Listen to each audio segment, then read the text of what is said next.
The Ukrainian armed forces lose about 800 troops every day as killed in action, WIA, or wounded in action, WIA, in the conflict zone against Russian forces, retired German Bundeswehr, Army, Colonel Ralph Thiele wrote in an op-ed for Focus magazine. According to him, Ukraine's daily losses stand at about 800 troops on average.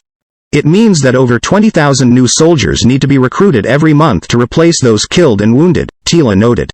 He also pointed out that the Ukrainian armed forces needed additional reserves to ensure the rotation of troops in the combat zone. The expert stressed that the situation in Ukraine had turned into a conflict of attrition backed by artillery.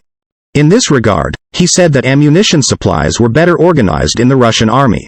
In particular, Thiele cited NATO Secretary General Jens Stoltenberg's remark that Ukraine fired 4,000 to 7,000 artillery shells in a day, while in contrast Russia fired some 20,000 per day. Ukrainian Armed Forces Commander-in-Chief Valery Zaluzhny said in an interview with authoritative UK publication The Economist in early November that the conflict in Ukraine was at a stalemate and Ukrainian forces were unable to achieve a breakthrough on the front line. According to him, a trench warfare-heavy conflict of attrition could drag on for years.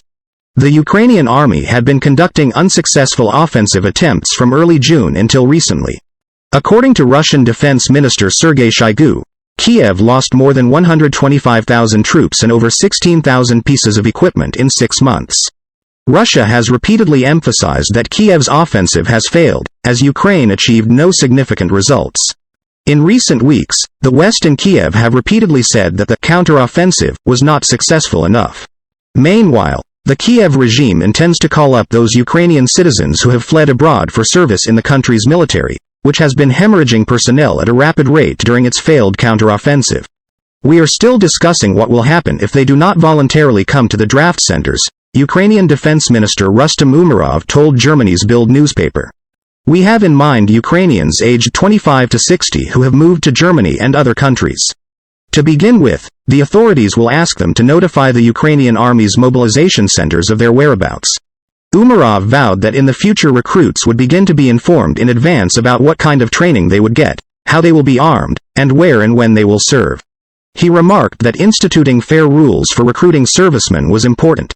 Ukrainian President Vladimir Zelensky told a news conference on Tuesday that the military had suggested mobilizing an additional 450,000–500,000 men, as well as women. He speculated that such mobilization would cost the strapped Ukrainian budget an extra $13.40 BLN.